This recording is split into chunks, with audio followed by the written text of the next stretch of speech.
끝나고서 보니까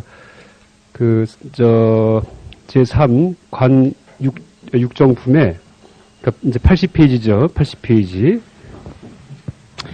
이 번역이 2번 시안즉 불능작연기기체 약불능작연 운학연 예물 2번 개송이고요. 근데 이 눈이라는 것은 이렇게 되어 있는데 여기서 이자를 빼시기 바랍니다. 그러니까 눈이라는 것은 제가 이제 시안에서 이 눈 이렇게 번역을 이제 그냥 그대로 했는데 사실 제가 한문도 독학했기 때문에 아주 세밀한 부분은 잘 짚지 못합니다. 근데 이제 이 강수 스님께서 지적을 해주셨는데 시안할 경우에 이게 무슨 대명사가 아니고 이런 어떤 특수한 이 명사를 보통 명사로 만드는 추상화시키는 아마 그런 작용을 한다고 말씀하신 것 같습니다. 그래서 아니면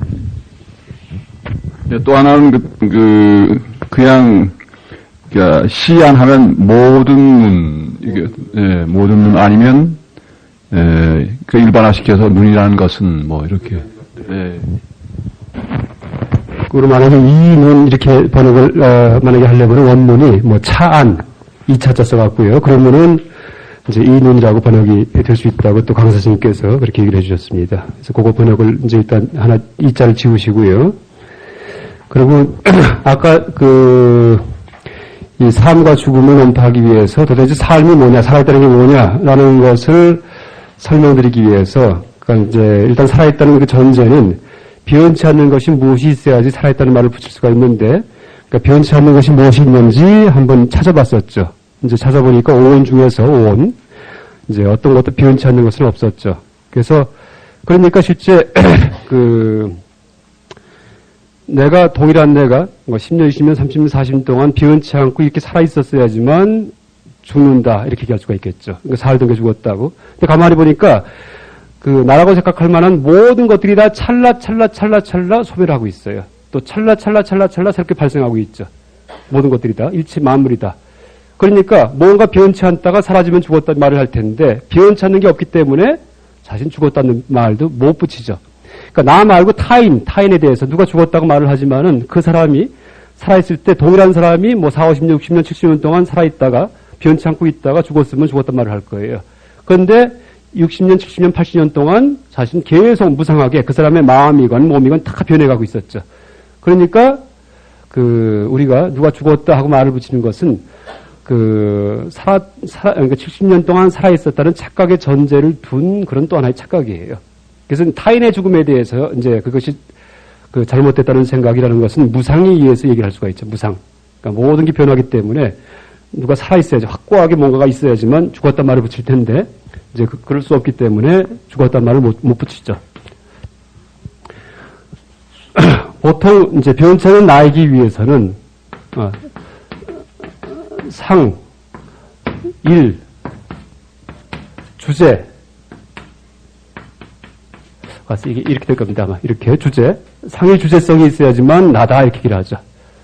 항상 되고 변치 않아야지 되고 20년 전에 내가 지금 나와 같아야지 되고 일, 나는 하나여야지 돼. 하나. 단일한 사람이어야지 되죠. 또 나가 주제성, 내 마음대로 모든 걸 할 수 있어야지 돼요. 그런데 내 마음대로 모든 걸 할 수 있나요? 안 되죠. 뭐냐 하면은 배가 꼬르륵거릴 때 꼬르륵거리지 말아라 이거 안 되죠. 심장아 벌렁벌렁 떠야 이것도 안 돼요. 숨도 내 마음대로 안 되고. 그래서 이제 주제성 일단은 지금 이제 상은 논파를 했고요. 상은 그러니까 내가 없다는 걸 얘기할 때 이 상이 그러니까 변치 않는 것이 하나도 없다. 이것은 우리가 알았죠. 그다음에 일은 어떻게 논파되냐 하면은 일. 단일한 나라고 얘기를 하지만 여러분 한번 보세요. 내가 어디에 있습니까? 내가 요 나의 몸의 윤곽만큼이 날까요? 근데 팔 잘라도 나는 나잖아요. 그럼 뇌 속에 어디 내가 있을까요? 뇌? 그럼 뇌 중에서 어느 정도 한 3cm 위치에 있을까요? 아니면 뇌 전체 퍼져 있을까요? 전체 퍼져 있으면 뇌를 좀 잘라진 사람도 있는데 그럼 내가 없어진 건가요? 아니면 뇌의 세포 하나 속에 들어가 있을까요? 두 개에 있을까요? 말이 안 되죠? 그러니까 또 실제 내가 이렇게 움직이고 말을 하지만은 나를 이루고 있는 것은 수십 조의 세포, 세포들이 다닥다닥 붙어갖고 나를 이루고 있죠. 내 피 속에서도 지금 이 백혈구, 적혈구라는 따로따로 살아있는 생명체들이 세계에 들어오면 적혈구가 막 싸워서 이기기도 하고 이러면서 살고 있어요. 죽었다 살았다 하면서. 그러니까 내 몸을 본다면은 작은 세포, 이게 하나하나가 생명체인데 그놈들 수천억 개가 모여가지고서 지금 마스게임을 하고 있죠. 그렇죠? 이렇게 내가 말을 하는 게. 마스게임 아니 마스게임 보면은 마스게임이든지 아니면 카드 섹션 보면은 어떻게 됩니까? 하나하나는 그냥 종이만 폈다 접었다 할 뿐인데 전체적으로 보니까는 막 사람이 움직이는 걸 보이죠? 그러니까 여러분들 다 마스게임 하는 거예요. 세포 하나하나가. 그러니까는 한 사람이에요? 아니면 수십조 개의 세포들이에요. 그것도 알 수가 없어요. 그러니까 단일성이라는 개념도 틀리다는 얘기예요. 단일성이라는 말도. 이것도 문제가 되고요. 또 하나가 이제 주제성이 있어야 되는데, 그러니까 내가 나이기 위해서는 주제성은 내가 내 마음대로 한다는 얘기예요. 근데 가만히 보면 이게 좀 맞는 것 같아요. 내가 내 손은 마음대로 할 수 있고, 그 다음에 예를 들어서 저 시계야 옆으로 삐뚤어져라 이런 건 안 되죠.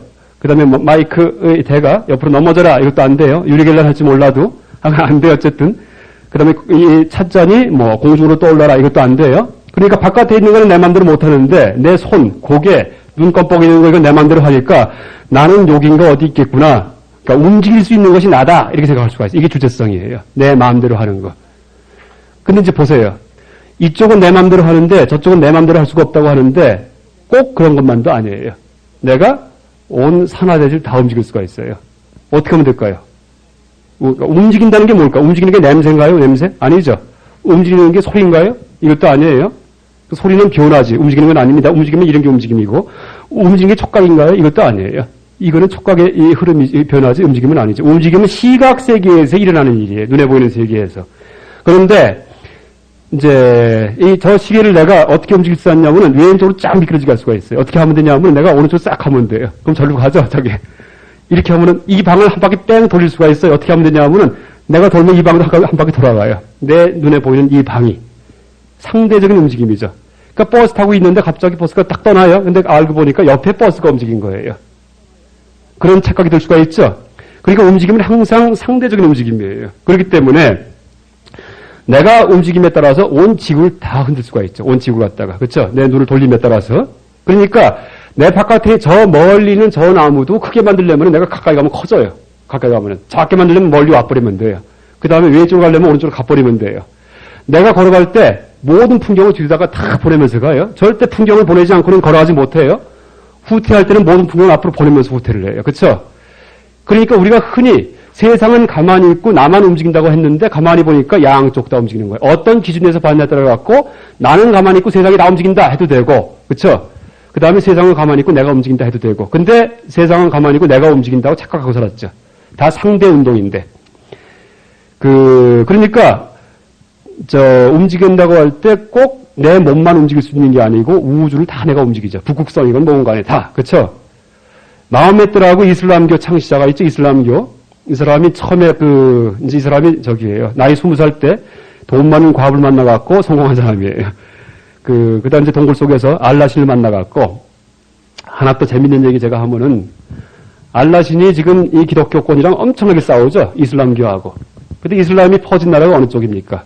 아프가니스탄, 그 다음에 이제 파키스탄, 사우디 이쪽인데 여기가 어느 지역이냐면 옛날 페르시아 지방이에요. 페르시아.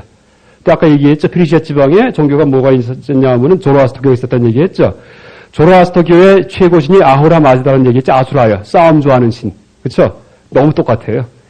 그러니까 알라신이 내 생각에는 만약에 부처님 말씀이 맞고 3계 6도인회가 맞다면은 이 사람들 얘기하는 알라신이 뭐냐 하면은 바로 아후라 아닌가 하는 생각이 들어요. 그러니까 그 지역을 지배하는 영적인 존재, 위대한.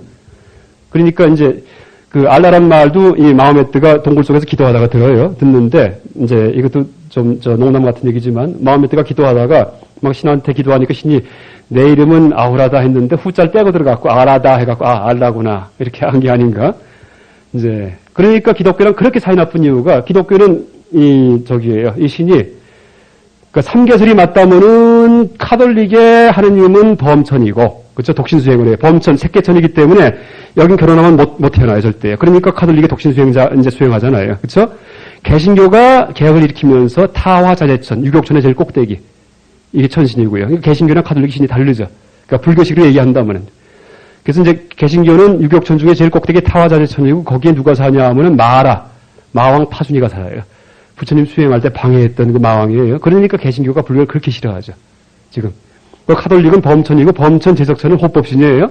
그러니까 이 카톨릭은 너무 불교 좋아하잖아요. 불교 아까도 보니까 법당에 수전님 와 계시기도 하고. 그래서 이제 실제 우리가 윤회에 대한 믿음이 있고 3계 6도가 사실이다. 경에만 있는 부처님 말씀이 다 진실이다 할 경우에는 이슬람은 아수라를 모시고 있고, 그죠? 기독교는 범천, 제석천, 카톨릭, 그러니까 범천, 그 다음에 타화, 자제천. 왜냐하면 신이 다르기 때문에 이 유격천은 이게 다 마왕들이에요. 그러니까 불교에서 마귀라고 할 때 불교의 마귀는 천마예요. 사악하게 사는 게 아니고 척하게 착하게 살아지만 거기 태어나는 천마라고 나와요. 천마. 하늘에 사는 마구니들. 그러니까 마구니가 바로 유격천이에요. 그러니까 마라 같은. 이제 이건 농담이고요. 근데 실제 그 이슬람교 믿는 사람 행태가 아우라 신 믿는 사람 행태랑 너무 똑같아요. 아우라천하고. 그 아수라천에 가면은 여자들이 많은데, 그러니까 거기 태어나면은 이제 아주 예쁜 여자랑 같이 살 수가 있대요. 그런데 항상 이 대바들, 천신들이, 그죠? 이걸 뺏어가기 때문에 그래서 이제 그걸 되찾아오기 위해서 전쟁을 벌인대요. 천신 하늘나라에서. 근데 이슬람교 교리에 뭐가 있냐 하면은 지하드라는 말 들어보셨죠? 성전, 지하드. 그 이슬람에서 아프가니스탄 미군이 침공할 때 뭐 지하드 벌인다 이런 얘기 했잖아요. 이라크 침공할 때. 지하드가 뭐냐 하면은 정당방위 전쟁이에요. 상대가 침략할 때 우리가 정당방위에서 한다. 먼저 선제 공격이 아니고 똑같잖아요. 또 하나가 하늘나라에 있을 때, 그러니까 이슬람교 믿던 사람들이 알라신 하늘나라 갔다가 또 내려왔다 왔다 갔다 하고 사는데 하늘나라에 있을 때 맨날 여자를 뺏겨봤으니까 사람으로 태어났을 때 절대 이제 여자 뺏기지 말아야지 하고서 얼굴도 못 뒤집어쓰고 다니죠. 여자들 전부 다 차도는 거 쓰잖아요. 남들 못 보게 하고. 그렇죠? 이슬람교 믿는 사람들은 전부 다 여자를 꽁꽁 묶어 놓잖아요. 절대요. 그러니까 그런 행태, 습속 이런 것들이 아수라천하고 너무 똑같아요. 그래서 이제 만약에 신의 세계가 진짜 있고 맞고 하다면은 그 이슬람은 아수라천을 모시고 개신교는 타화자제천 마왕을 모시고 그 다음에 범천은 카톨릭이고 독신 수행하는 색계천에 있는 그렇게 얘기할 수 있죠. 아까 이거는 좀 빗나갔는데 재미가 없으신가 봐요. 좀 쉬라고 얘기 드렸는데 그 다음에 이 주제성인데 그러니까 이제 그 이슬람교의 마호메트가 처음에 종교를 퍼뜨릴 때 이슬람교 퍼뜨릴 때 어떻게 했냐면은 시장에서 그러니까 이제 기독교 성경책이 있었어요 그 당시에. 그러니까 성경에 보면은 겨자씨만한 믿음이 있으면은 너희들이 산을 움직인다 이런 얘기를 해요. 믿음을 강조할 때 겨자씨만한 믿음이 있으면은. 그러니까 이제 마호메트가 그 얘기를 하면서 내가 저 눈앞에 보이는 산을 움직이겠다 이렇게 그래요. 그 사람들이 마술사가 왔다고 막 모여요. 마술사가 왔다고. 그러니까 이제 마호메트가 시장에서 사나 와라 이렇게 불러요. 사나. 그때 산이 안 와요. 사나 와라 하고 불러요. 또 안 와요. 그 세 번을 불러, 세 번.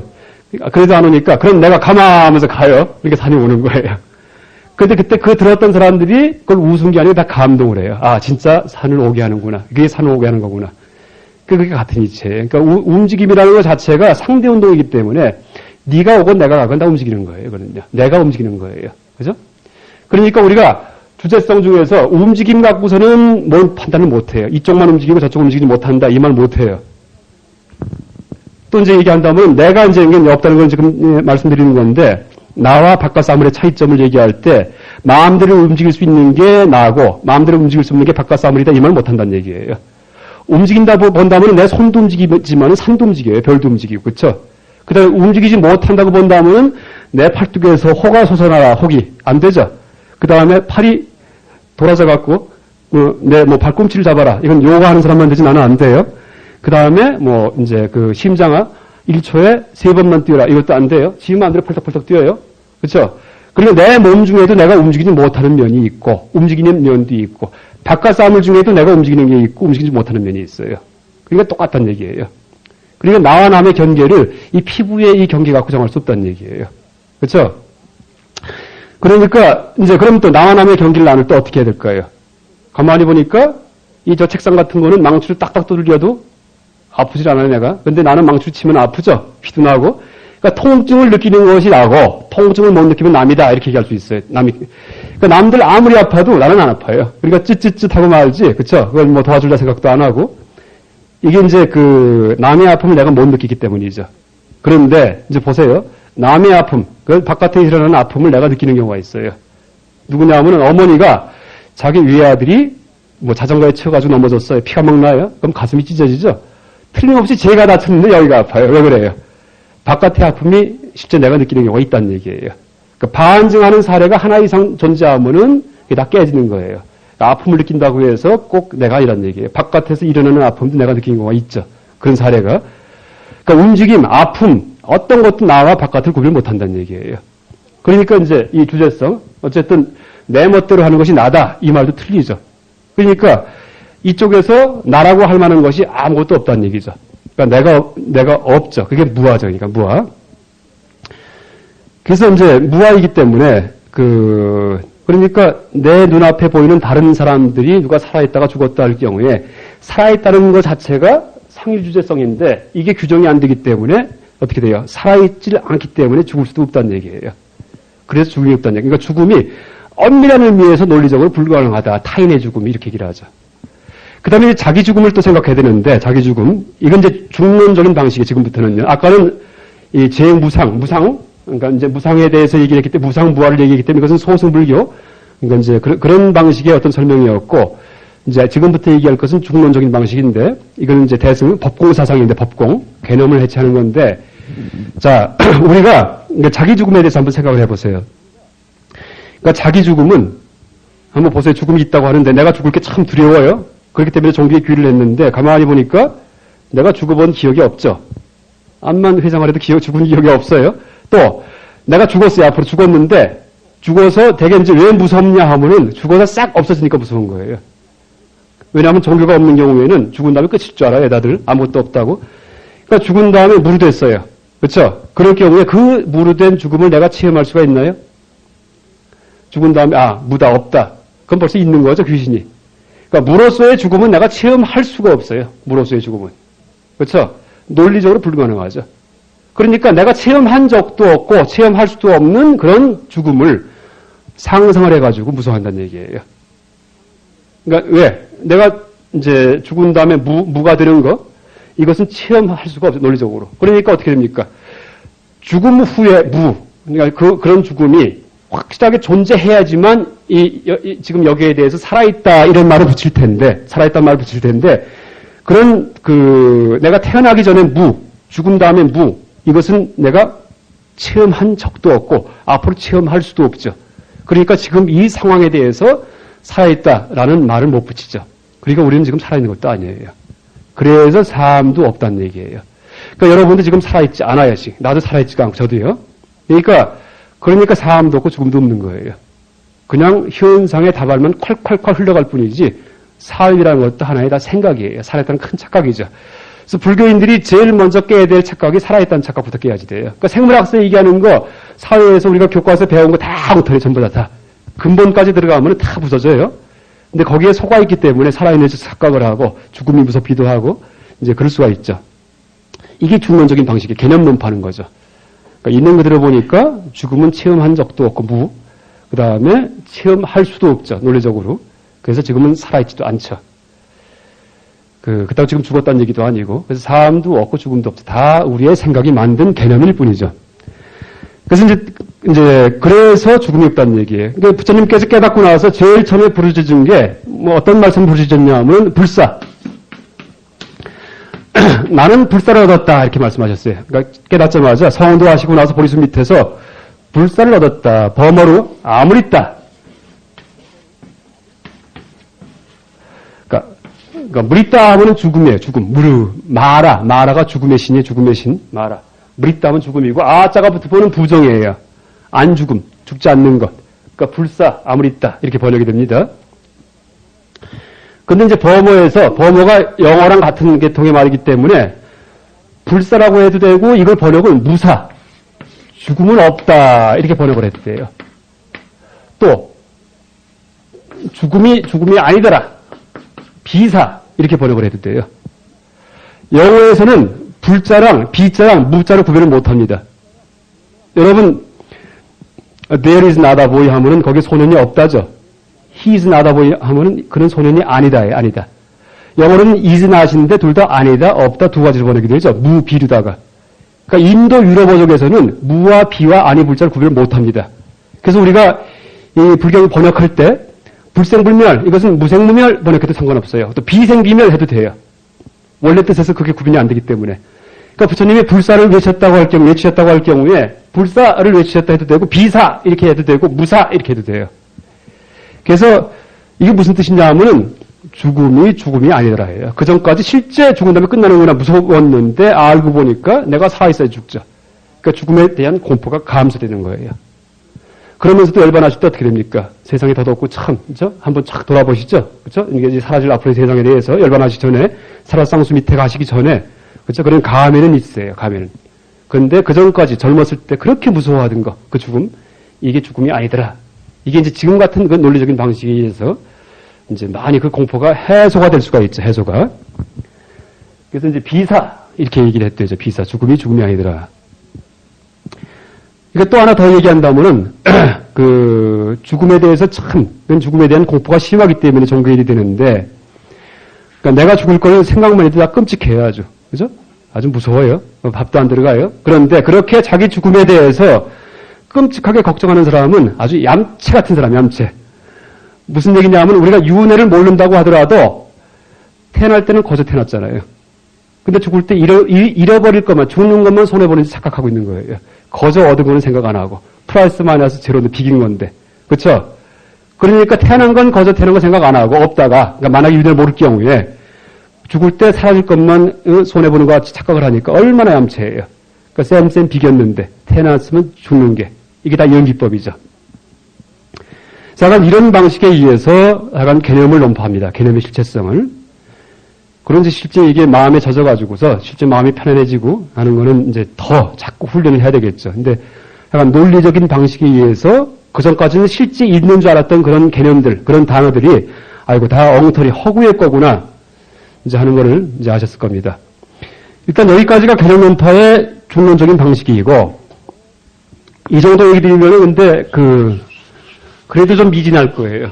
그러니까 이왕 부수는 거 세상을 다 부숴야지 이제 이 총론의 공에 대해서 이제 이해했다고 할 수가 있죠. 그래서 앞으로 이제 지금부터 한 20가지 개념에 대해서 제가 지금까지는 하나하나 낱낱이 따지면서 설명드렸는데 지금부터는 우르륵 한번 다 독특한 방법에 의해서 한번 그 개념을 한번 논파를 해보겠습니다. 개념. 그러니까 아직도 이제 개념론, 판단론, 추리론 중에 개념론이에요. 개념 논파하는 거, 연기공. 그러니까 삶과 죽음이라는 그런 개념도 연기적으로 발생한 쌍개념이에요. 삶이 없으면 죽음이 없고 죽음이 없으면 삶이 없죠. 그렇죠? 원래는 삶도 죽음도 없는데 불생불멸 무생무멸인데 살아있다 착각하니까 아유 죽음은 무섭다 하는 착각이 드는 거예요.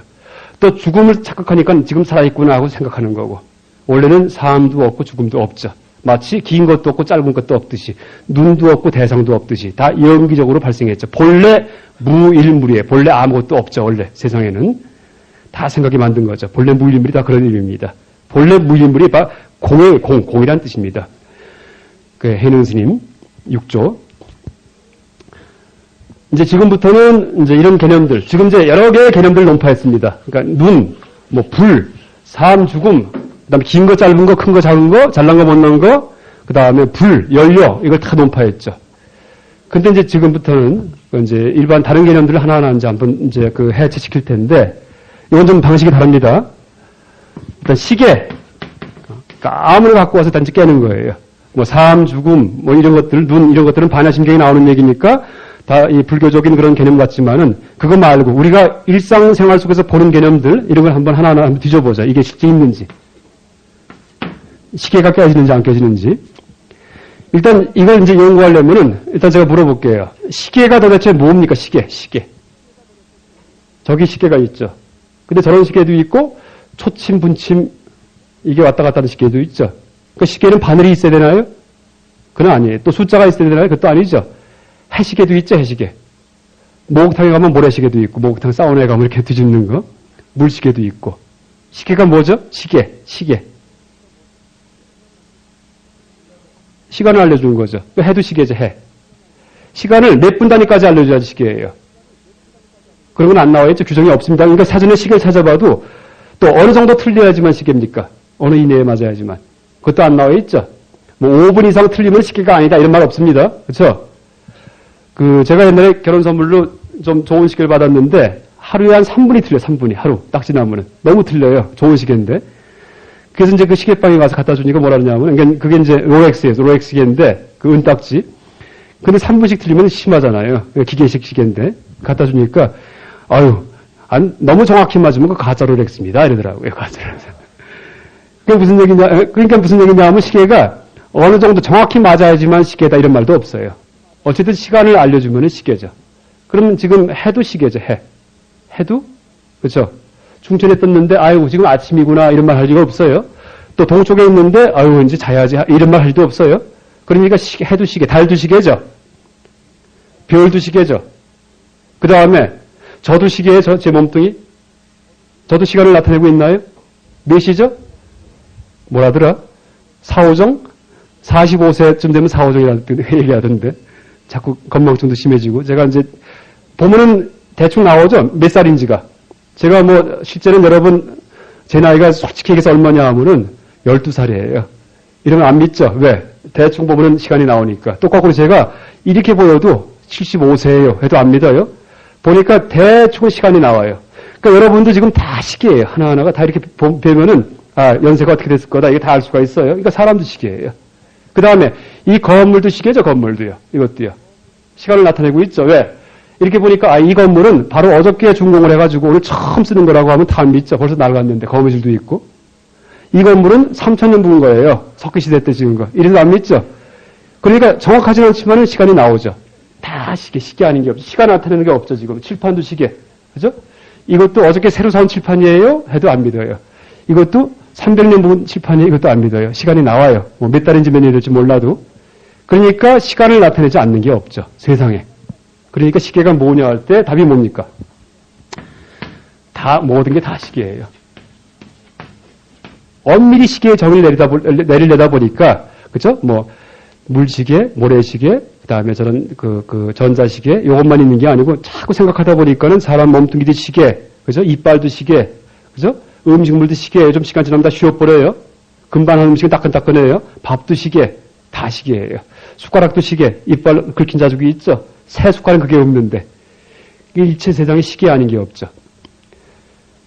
일단 지금 이제 하나 깼어요. 그러니까 시계에 대한 고정관념이 지금 깨진 거예요. 그전까지는 시계가 따로 있는 줄 알았는데, 가만히 보니까, 시계가 따로 없네요. 일체가 시계고, 다만, 정확한 시계, 정확하지 않은 시계, 이렇게 나눠질 뿐이에요.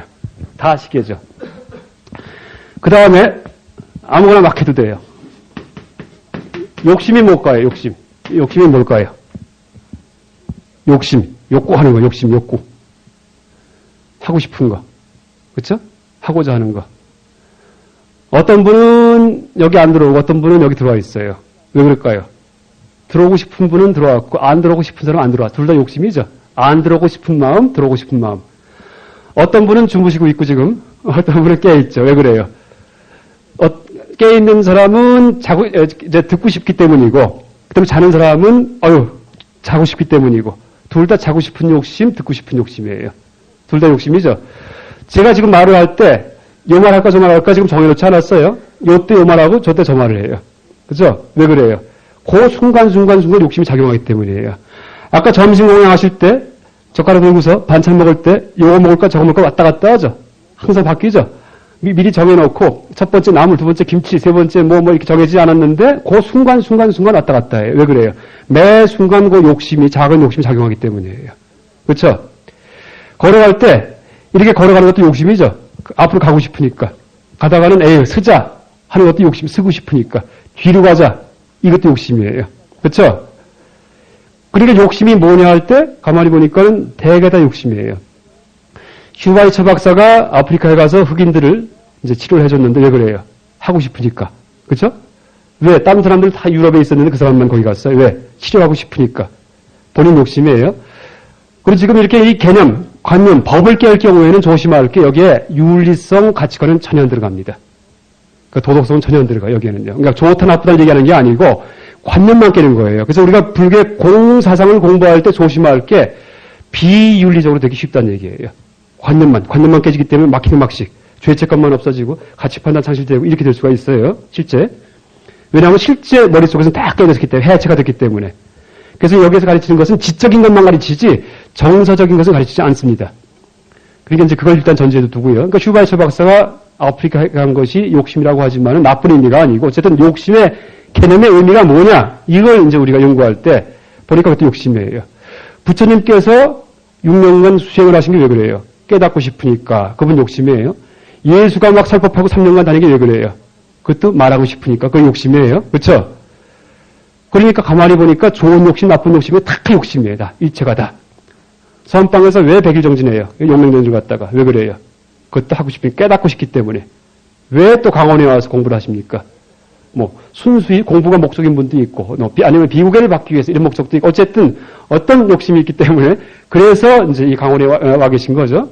일체가 다 욕심이 작용을 하죠.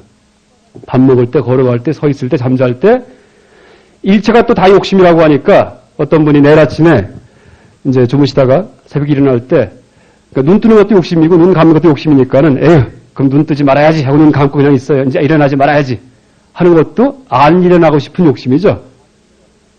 그리고 욕심을 내도 욕심이고 욕심내지 말아야지 하는 것도 욕심내지 말아야지라는 또 욕심이에요. 심지어 욕심내지 말아야지조차도. 그 욕심이 뭐냐 하니까는 내가 체험하는 모든 게 다 내 욕심이에요. 이것도요.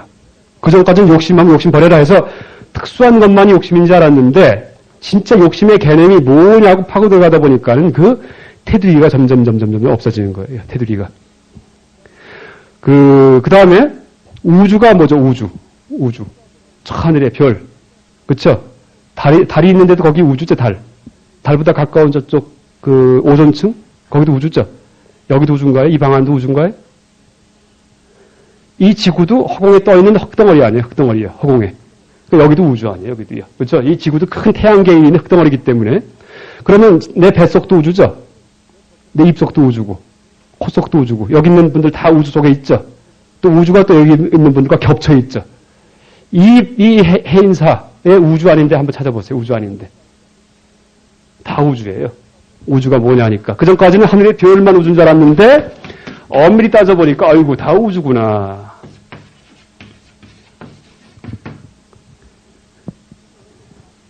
그러니까 여러분들 만든 몸뚱이 이건 이 모든 게 다 이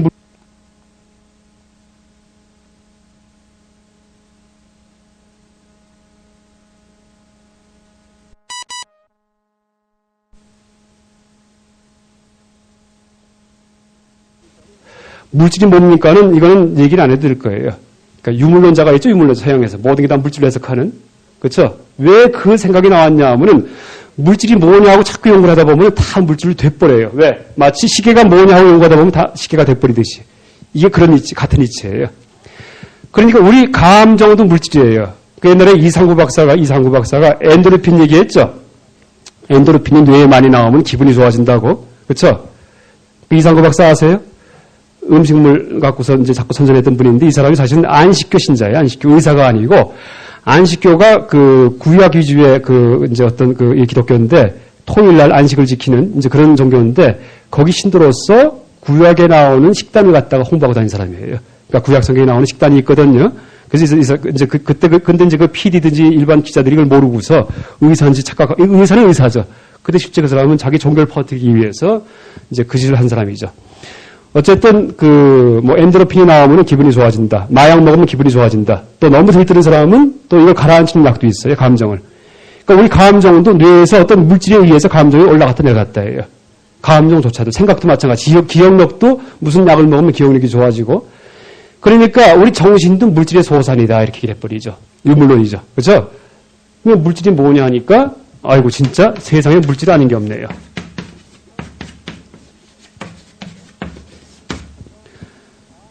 그 다음에 반대로 한번 또 얘기를 해보죠. 반대보다도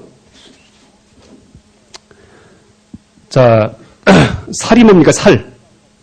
이 살, 뺨 같은 거, 허벅지 살 같은 거. 근데 지금 쭉 보니까는 답이 벌써 나왔죠. 그 하나를 알면은 10개를 안다고.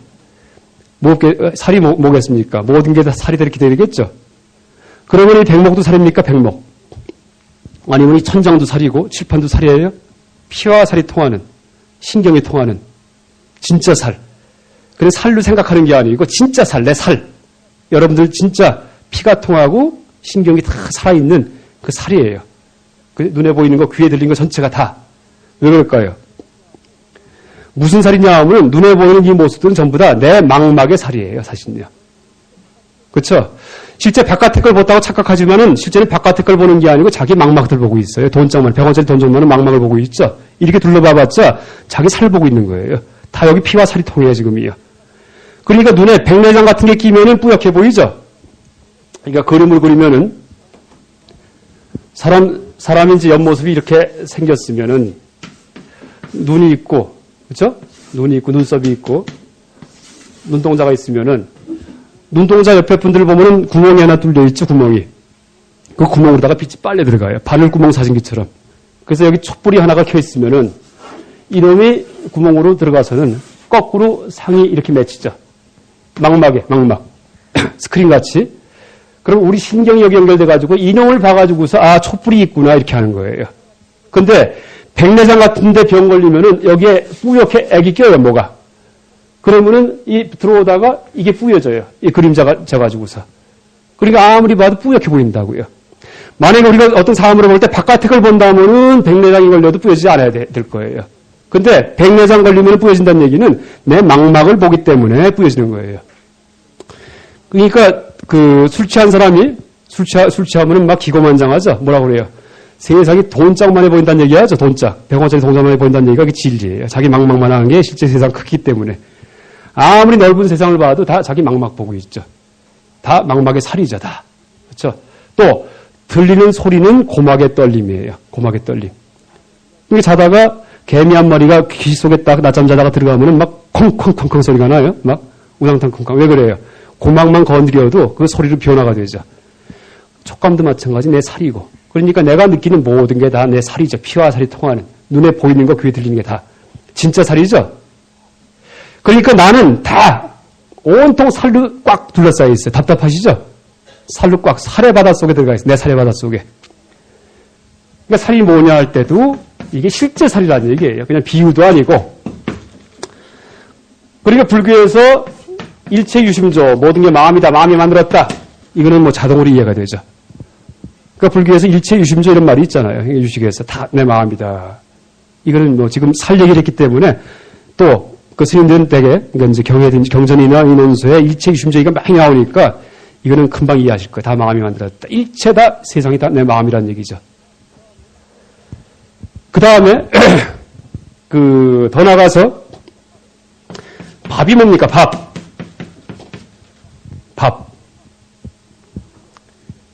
입으로 먹는 게 밥인데 식탐이 많은 사람은 밥 욕심이 많은 사람은 많이 먹죠. 많이 먹는데 먹을 때는 이제 어떻게 생각하냐 하면 다 먹으면 다 내게 될 줄 알았는데 가만히 보니까 내일 아침만 되면 전부 다 뒤로 빠져나가 버리죠. 아무리 많이 먹어왔자 다 통과하려고 들어오는 거예요. 통과. 그러니까 이 입에서부터 이 파이프가 있어가지고 고무 파이프가 단백질 파이프가 있어가지고 창자를 꼬부러졌다가는 나중에 항문으로 나가버리죠. 그러면서 어떻게 됩니까? 에너지만 나한테 주는 게 밥을 먹는 거예요. 에너지. 그래서 밥 먹으면은 이제 기운이 나죠. 에너지. 그러니까 내가 밥을 먹는다는 얘기는 우리가 밥 먹는다는 얘기는 에너지를 흡수한다는 얘기인데 그렇다면은 숨 쉬는 것도 밥 먹는 거죠. 코로다가 산소를 집어넣죠. 내뿜을 때 탄산가스 똥이 나오죠. 코는 항문과 입이 같이 붙어있는 그런 그 기관이에요. 그러니까 먹기도 하고 싸기도 하고. 입은 먹고 항문은 싸죠. 또 코는 코로 먹고 코로 싸죠. 또 실제 이 말미잘 같은 경우에는 말미잘. 그 말미잘 아시죠? 이 바다에 사는 이놈은 입으로 먹었다가 탁 잡아먹죠. 그 다음에 나중에 글로 싸버려요. 그러니까 입과 항문이 붙어있는 게 말미잘이에요. 같은 기관이. 그러니까 사람으로 친다면은 입으로 밥을 먹었다가 비온도 입으로 이렇게 보는 거 이게 이제 말미잘이죠. 그러니까 아까 들어와서 에너지를 주고 나가는 게 이게 밥 먹는 행위죠. 그러니까 들어와서 밥 먹는 행위. 그러면은 귀에 들리는 저 소리도 밥 먹는 건가요? 풍경 소리가 딸랑딸랑 들리고 제 목소리가 들리는데 이거는 귀로 밥을 먹는 거죠. 귀로다가. 귀에 에너지가 들어오잖아요. 그렇죠? 소리 에너지가 들어오니까 기억이 나죠. 그렇죠? 그때 무슨 얘기를 들었다 알죠? 망각하는 게 싸는 거예요. 그 다음에 눈으로 바라보는 것도 밥 먹는 거죠, 다. 그렇죠? 이 빛 에너지가 들어와서 알죠, 파악을 하죠. 그때 망각을 하죠, 싸버리죠. 또 실제 불교에 보면은 경에 보면은 단식이란 게 단식. 욕계 중생은 단식을 먹고 산다 이렇게 얘기를 하죠. 단식. 이제 뭉친 밥을 먹고 살고 촉식, 사식, 식식 이런 게 있습니다. 그러니까 귀신들, 천신들은 우리처럼 이빨로 끊어 먹고 사는 게 아니고 느낌으로 먹고 사는 거예요. 감촉으로 먹고 살고. 귀신들 같은 경우도 벌써 이빨로 끊어 먹지 않죠. 귀신은 뭐 먹고 삽니까? 향기를 먹고 산다 얘기하죠. 그 제사밥 차려놓으면 하나도 덜지 않잖아요. 냄새 먹고 가니까. 그러니까 그런 감각을 먹고 사는 게 또 이 귀신들이고 천신들 같은 경우는 감촉, 그 다음에 그 생각, 그 다음에 식 이런 것들이 의식 이런 것들이 다 밥이죠. 다 밥. 거기다 식자가 붙죠. 그러니까 일체가 다 밥이라는 얘기예요. 그러니까 밥이 뭐냐 하고서 엄밀히 규정을 내다 보니까 입으로 끌어먹는 것만이 밥이 아니고, 그렇죠? 일체가 다 나한테 들어오는 모든 게 다 밥이죠. 또 반대로 얘기하면은 똥이 뭔가요? 똥.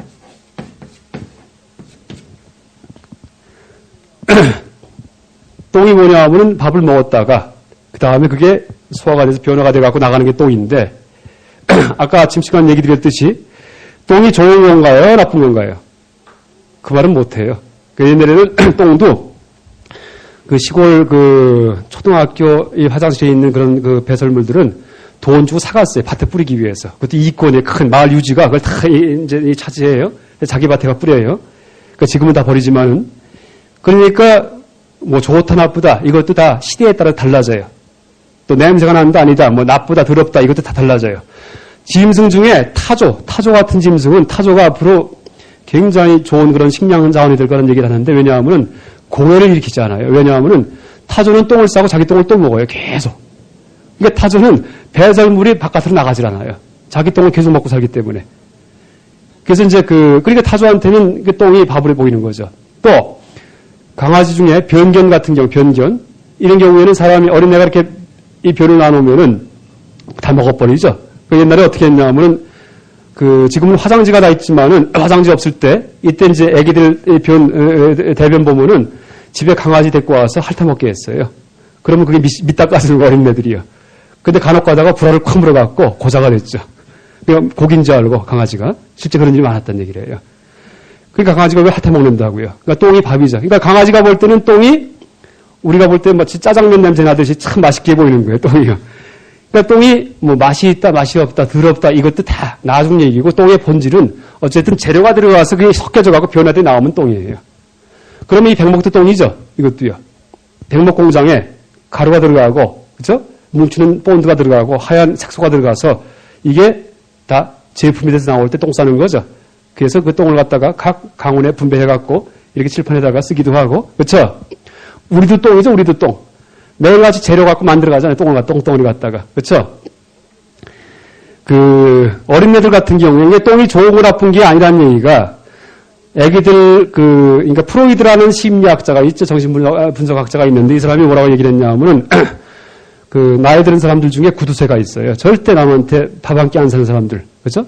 뭐 차를 타더라도 차비도 잘 안 내고 남이 다 내기하고 하는 구두쇠 노랑이가 있는데 왜 그런 구두쇠가 되냐 하면은 어릴 때 변 가리기를 너무 일찍 시키면은 구두쇠가 된다 이런 말을 해요. 선문답 같으죠?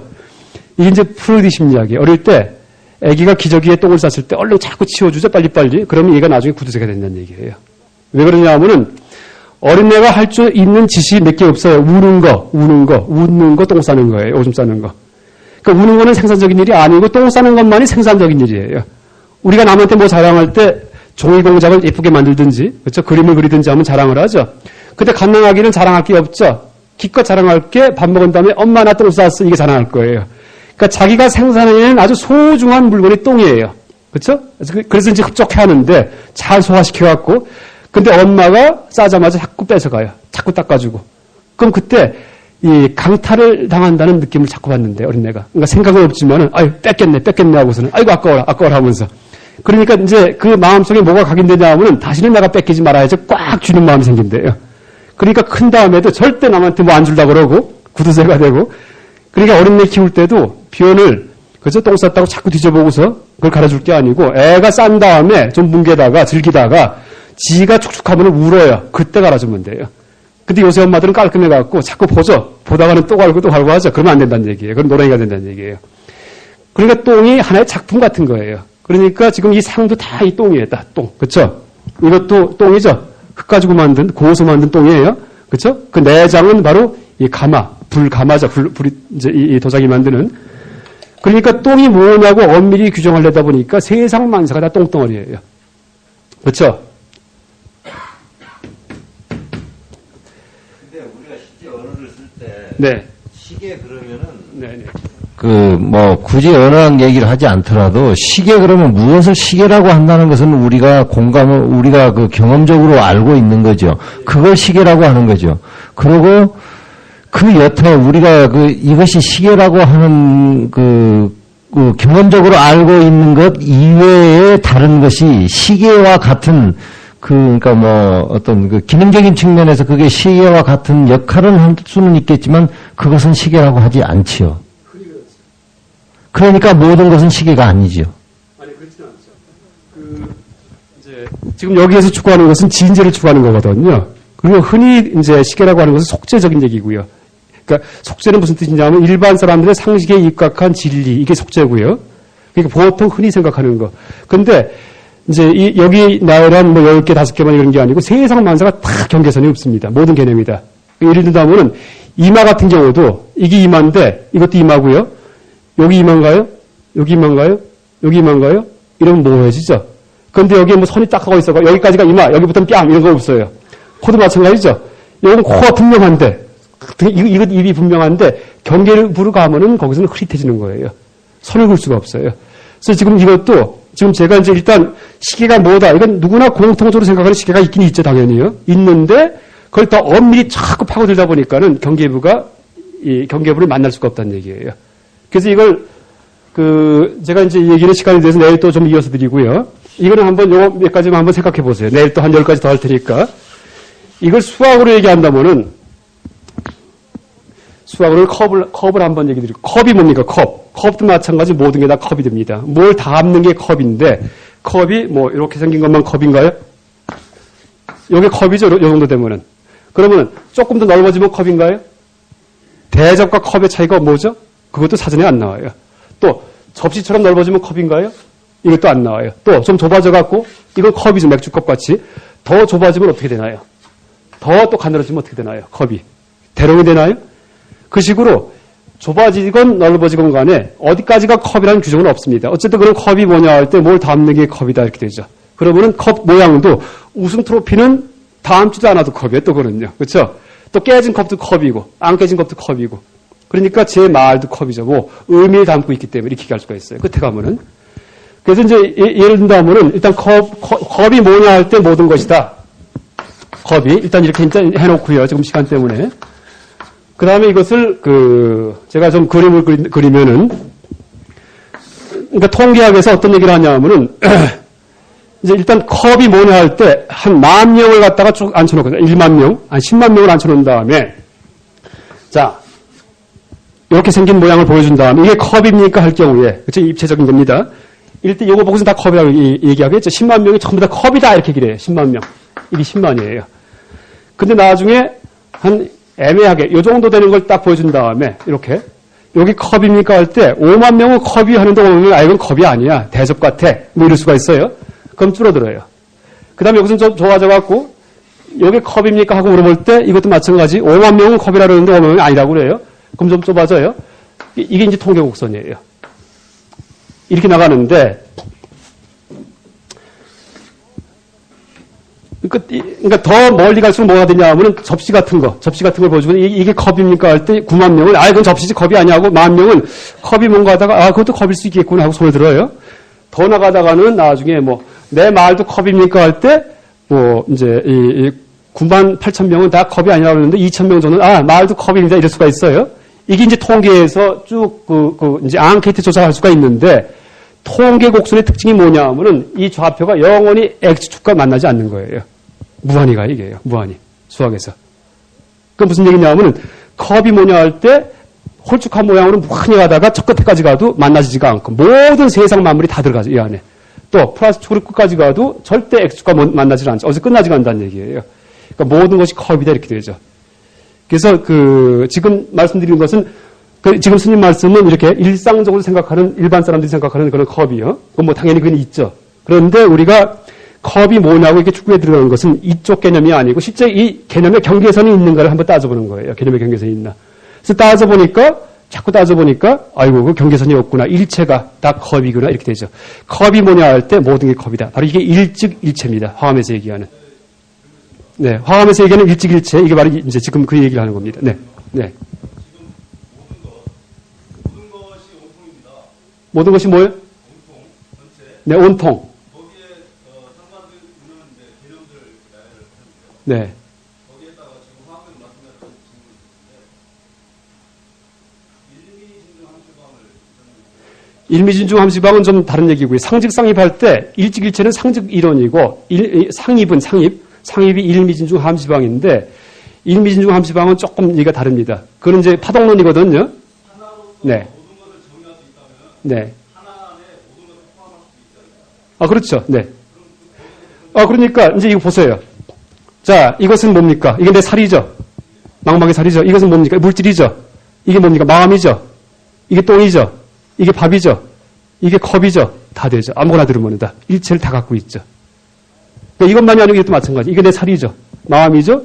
그 다음에 컵이죠. 물질이죠. 그 다음에 뭐 밥이죠. 욕심이죠. 우주죠. 그렇죠. 네. 예. 욕심하고 뭐예요? 예. 예.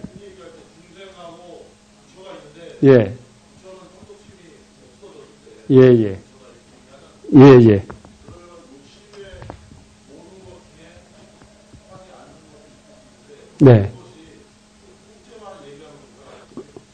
그 부처님 그 삼독심 얘기는 다 속죄입니다.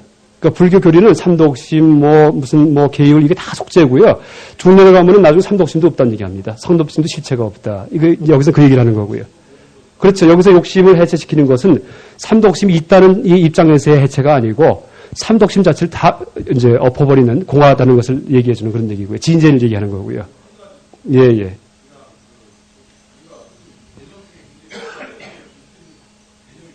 어떻게 해요? 예.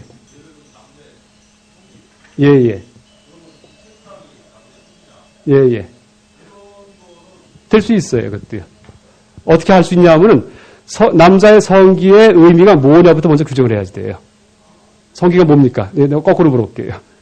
그 다음에 답을 하면서 할 수 있어요. 예.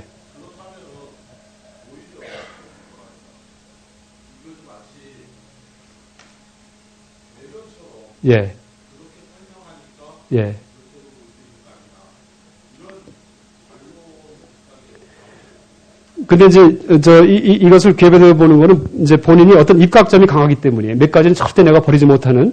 왜냐면 이제 경계 가면은 모든 개념이 다 깨지거든요. 근데 사람들이 이걸 모르고 있는 게 아니고 어떤 사람들은 많이 깨고 있어요. 그러니까 돈에 대해서 개념이 깨진 사람들은 돈에 대한 집착이 별로 없어요. 근데 그걸 못 깬 사람은 평생 그냥 돈 때문에 아둥바둥하고 살아요. 그러니까 사람마다 깬 개념이 있고 못 깬 개념이 차이가 나요. 그러니까 전체 100개의 개념이 있다면은 어떤 사람은 이쪽에 있는 60개를 깨고 이쪽 40개를 못 깼어요. 어떤 사람은 이쪽 거 60개 깨고 저쪽 40개를 못 깼어요. 둘이 만나갖고 토론하죠? 그럼 둘 다 깨져요. 둘 다 해탈해요. 그렇기 때문에는요. 서로 인생관이 다른 사람이 만나갖고. 그러니까 결혼을 하더라도 부부간에 성격 다른 사람이랑 하는 게 좋은가? 이게 이제 농담이고요. 이 정도 맞추고 내일 다시 하겠습니다. 성격 비슷한 사람이 하는 게 좋은가? 이렇게 물어봐요. 흔히 신도들들 이제 무슨 인생 상담할 때. 이 답이 뭐냐면은 네 마음대로 하세요 하면 돼요. 무슨 얘기냐면 성격 좋은 사람끼리, 비슷한 사람끼리 결혼할 경우에는 갈등이 없기 때문에 바깥일을 할 수가 있죠. 다시 말해 하와 중생을 할 수가 있어요. 열심히 일을 할 수가 있고.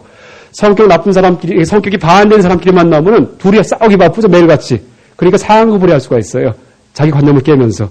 그러니까 상황구분이 하려면은 성격 다른 사람하고 만나서 이혼하지 말고 살고, 하와 중생 하려면은 성격 비슷한 사람끼리. 그 대신 자기 발전은 없어요. 평생 그냥 그 인식이 그 인식이니까. 자기 생각이 안 깨지니까. 이건 농담이고, 시간이 됐기 때문에, 내일 다시 이어서 하겠습니다. 네.